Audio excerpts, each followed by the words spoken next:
Hello and welcome to Talk It Out Tuesdays with Crisis Support Services of Nevada. I am your host, Connie Ray. May is Mental Health Awareness Month, and the purpose of Mental Health Month is to help eliminate the stigma associated with mental illness by raising awareness of mental health conditions and those who have them. 1 in 5 adults and 1 in 6 youth experience mental illness each year. The stigma that surrounds mental health is a common problem that affects whether or not people seek treatment or even talk about it. And in this 16th episode of Talk It Out Tuesday, Mental Health Awareness, Breaking the Stigma, we're discussing mental health, the stigma surrounding mental health, and how to get the help you need before it becomes a life and death crisis. And to discuss this very important topic, we're joined today by Jake Wiskerson, who is a licensed marriage and family therapist and owner of Zephyr Wellness, located in Reno and Sparks, Nevada. And as always, Crisis Support Services of Nevada's Executive Director, Rochelle Pellissier. Thank you both for joining us. Thanks for having me. It's always enjoyable to be here, and nice to see you two, your shining faces. Jake, when we talk about mental illness, what is mental illness? To me, I've heard so many people say, oh, it's someone that's crazy, and it's far from that. As far as mental illness is concerned, we need to be mindful that it involves a pretty precise definition as far as the mental wellness profession is concerned. So as professional counselors, professional healers, we typically invite you into our office. We bill insurance for the services, and insurance demands that we diagnose you with something. And the diagnostics come from a book, and that book is the Diagnostic and Statistical Manual of Mental Disorders. And it's a little bit of a mouthful, but we collectively refer to that as the DSM, and it's currently on its 5th iteration. So it's the DSM-5. And in the DSM, there's a functional definition of what a mental disorder is. And it says something to the effect of clinically significant distress or impairment in multiple, one or more important areas of functioning. So those important areas of functioning are typically deemed to be academic, social, occupational, legal, health.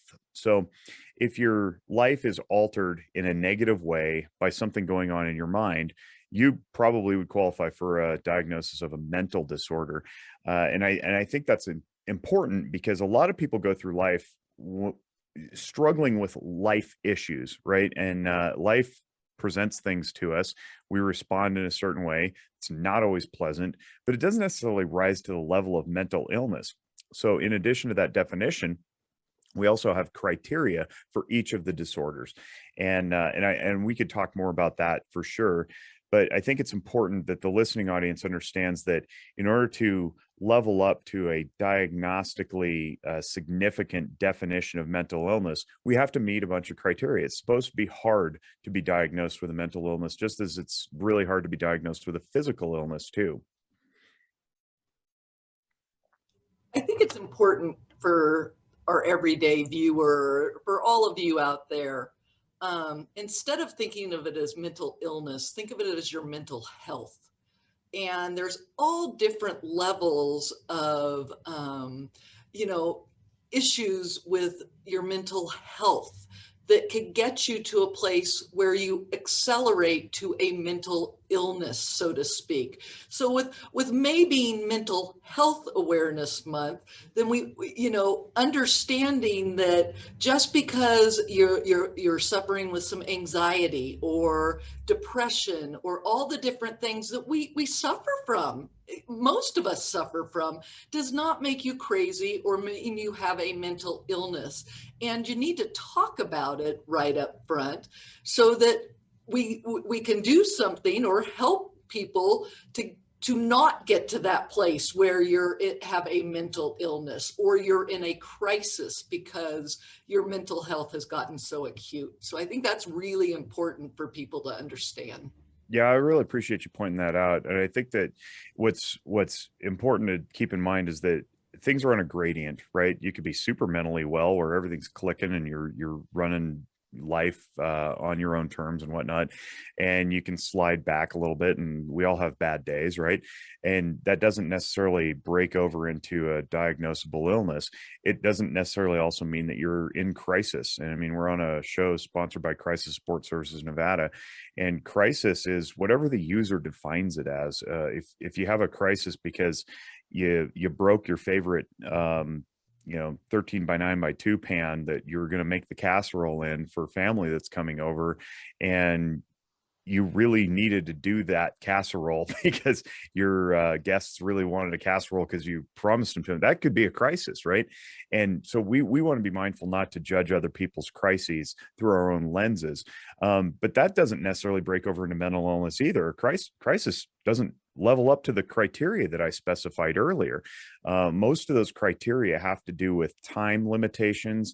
You have to be experiencing it for some duration, and crises are by definition very temporary. Emergencies are temporary; they're time limited. So we want to break those out and say, mental wellness is really important. We want to stay mentally well. We want to stay physically well. We want to stay economically well.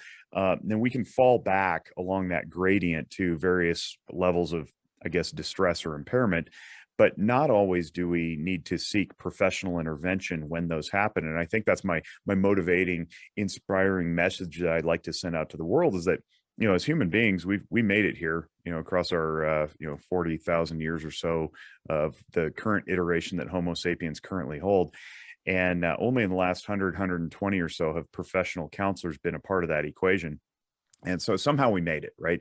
So we rely on each other. We have our own internal instincts. We respond to the environment the way that we do, and we make it, right? So that should be inspiring to us all to know that just because we hit a crisis, just because we hit a period of depression or anxiety or a mood swing, that it's not necessarily life altering. And it's not necessarily an invitation to go seek professional counseling. And I realize how that may sound, and it may sound a little heretical coming from a professional counselor whose job is literally to, get paid to help people get well. But I would encourage people to say, there are resources that fall short of office intervention. Coming into my place, for example, should be reserved for when you just hit a wall and you can't figure it out on your own. You know what I mean? And I think that's really important. And I think it's an encouragement to say, you got within you what you need to deal with this. And we would call that being mentally well. Yes. I think that what's so intriguing is that throughout COVID, we heard so much, a conversation started about mental health because there were people who were experiencing anxiety or depression who had never experienced this before. This was a first time event for them. While you have another group of people that maybe have been living with a mental illness their entire life, and they experience anxiety on a daily basis. They may have a personality disorder. But I think what I'm encouraged by is the stigma around mental health and around mental illness. I feel as though because you have had more people that are experiencing these things that never had before, we're trying to start to erase that stigma. We're talking about these things. And I'm just curious, Jake, when we talk about that stigma, why was it for so long that you could have diabetes and we could talk about it? You could have a heart defect and we could talk about it. But if your mind was struggling, that we didn't talk about. I think we have a lot of factors that weigh in here. One, certainly I'll go back to the language. Crazy for a long time was pejorative. It was off-putting.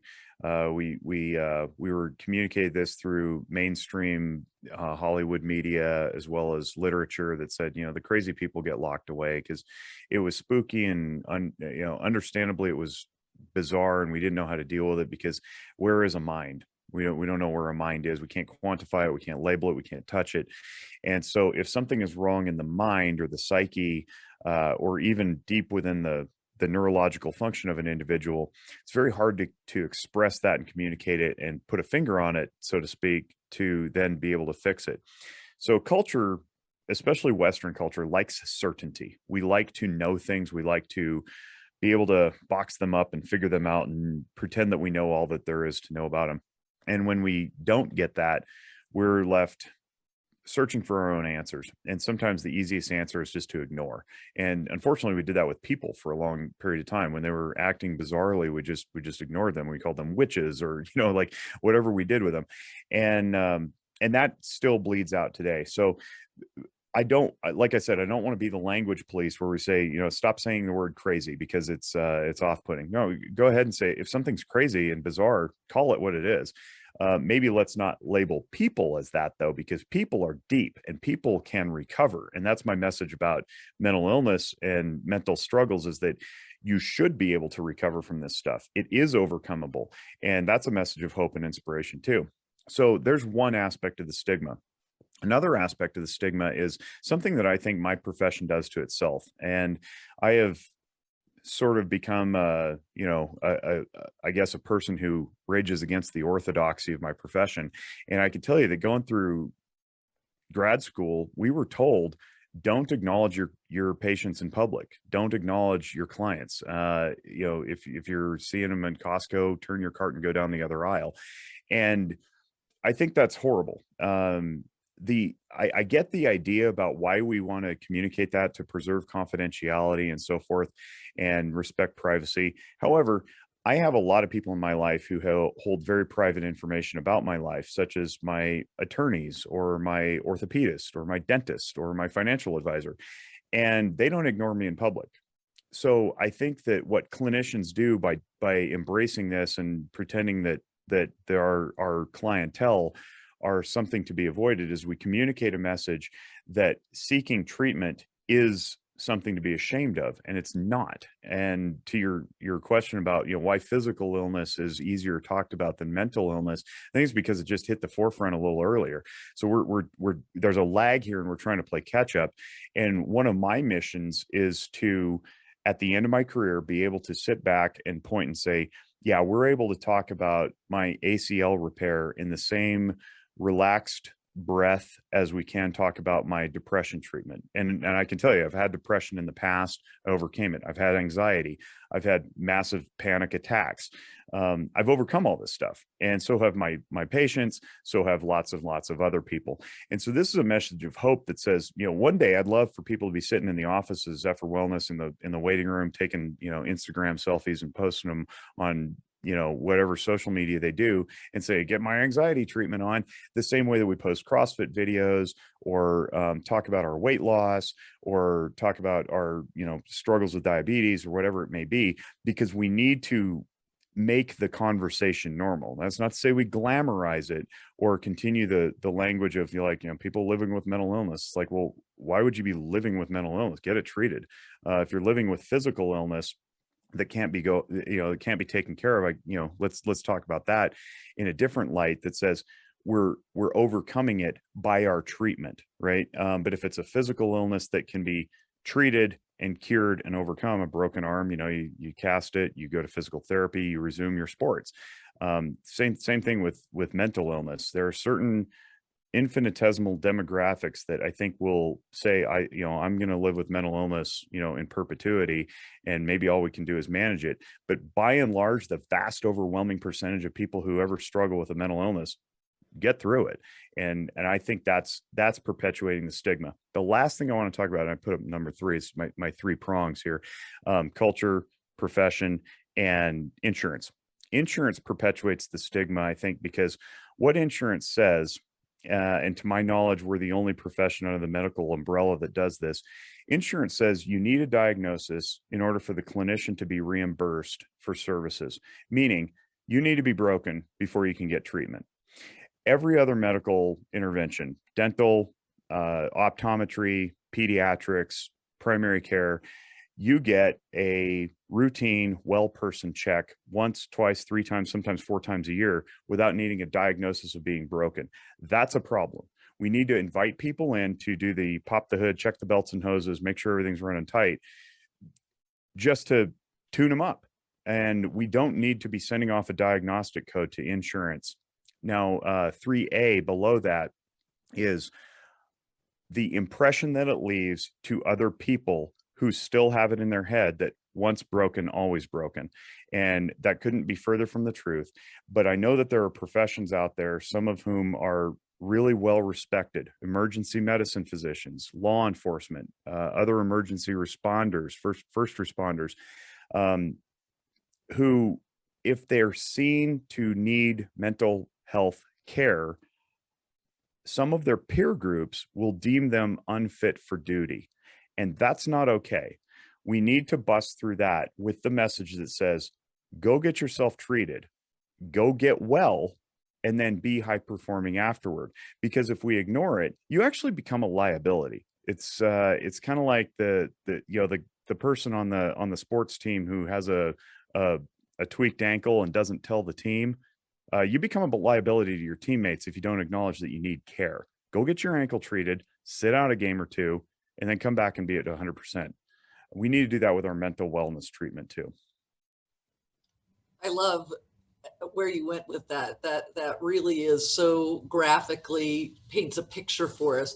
Some of the other reasons I feel like there's stigma around mental health issues is where with a physical issue, once we created a system of care or a especially crisis care around physical issues, we had a doctor or we had EMTs that go out and get that person and take them to the appropriate doctor right away. When you're talking about mental health, if you had an issue with mental health, we had that needed immediate care, we send out the police. Yeah. So now it feels like we're a criminal because we're having a mental health crisis.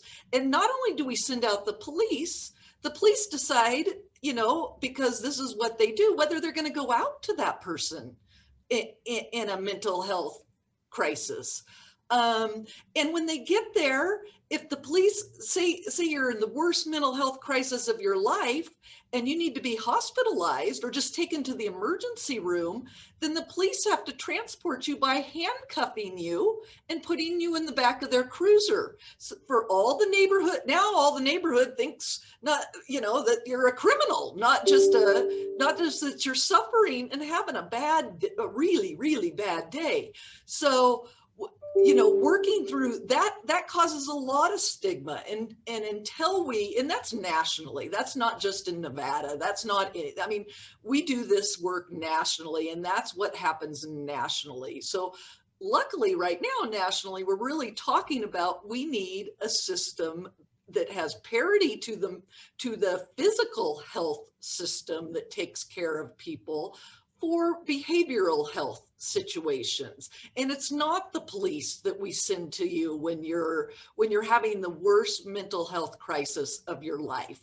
And you're not treated like a criminal because you have that crisis going on. So there are the stigmas around that too, and why people don't want to tell you that they're having a crisis because, or they're suffering in any way because, dear God, I don't want to be taken to the hospital and locked up for weeks on end because I'm having a hard time today. So it's those kind of cultural things that have built on to get us to the stigma that we suffer with.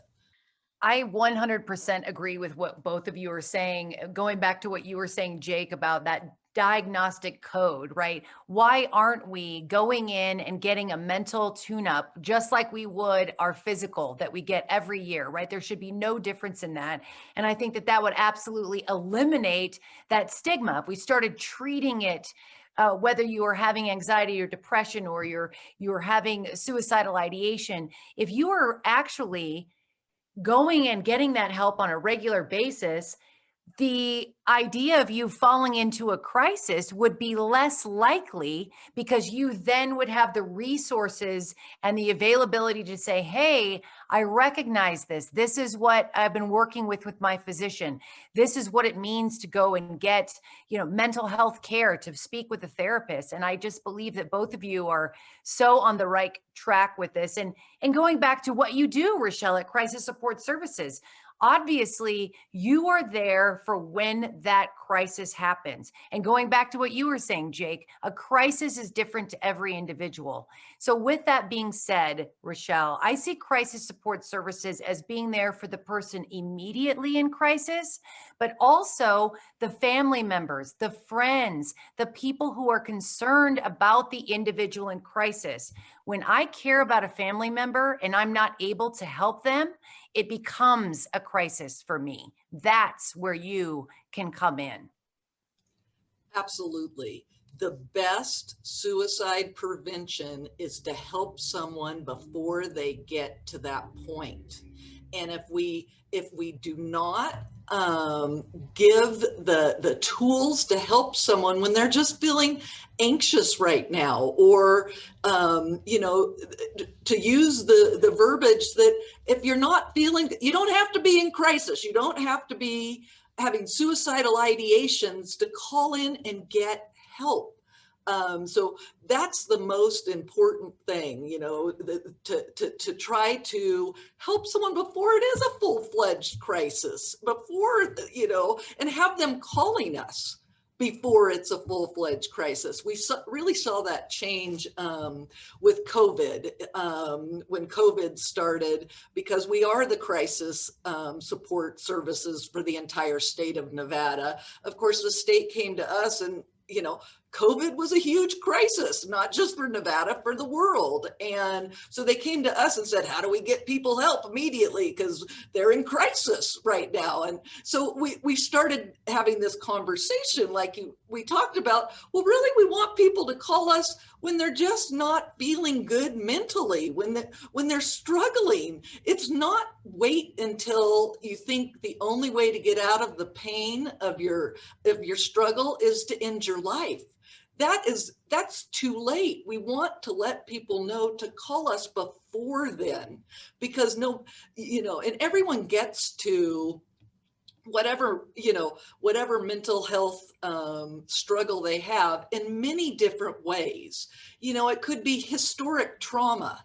It could be, child abuse. It could be, there are many different ways. So that's why we train on all those different issues. So when someone calls us and they say, well, I was abused as a child, now I'm so anxious right now. And, we can help them, and we can help them get to the right service before it becomes life and death. So like your initial question was, who should call us? And your initial comment, like you said, anyone that's struggling should call us. We're getting really good at collaborating with different providers. And there, as you can think about, there's millions of different providers, and some work with children and some work with adults and some work on different things. So we're getting really good at collaborating across the state, so that when someone calls us, say a 16-year-old, then we're going to get them help from someone who helps a 16-year-old with whatever issue they have. And that's the excellent thing about really putting it out there, that call us before you're in crisis. You talked about family members. Absolutely. You're right on. When my son was struggling in his early teens with, anxiety and depression, and he was able to share that with me, not only was I scared to death, even though I do this work, not only was I scared to death for him, but it took me forever to try to find someone who could help him. And he was talking about hurting himself at that point, and it took me 9 weeks to get him into someone to see him, so it's really important that anyone, and when we talked about that, I was in a crisis at that point. That was my crisis, my family crisis at that point. I couldn't get help for my family. So absolutely, anyone can call us. Anyone should call us if they're struggling and need the help. And then we can help them get to the right provider or the right service to keep them from getting to that life and death crisis. I just, again, thank you both. I hate to say this, but I'm like, I hope this episode makes everyone understand that Rochelle and Jake would like to be out of a job in all, Amen. right? I mean, I think if we didn't have folks in crisis and we had people that were reaching out and understanding that it's okay to not be okay, but it's also not okay to ignore that you're not okay. You need to get the help. And I'm just so appreciative to both of you for the work that you're doing in the community, that you're getting the word out. And like Rochelle mentioned earlier, anyone can reach out to Crisis Support Services, 1-800-273-8255. You can also text CARE to 839863, or you can visit them online at cssnv.org. Plenty of great resources for you as well. And remember, Crisis Support Services of Nevada, it is a charitable organization helping all Nevadans and people across the nation. So please feel free. If you want to make a donation, you again can do so at their website. And I would highly recommend that you also check out Walk the Talk America.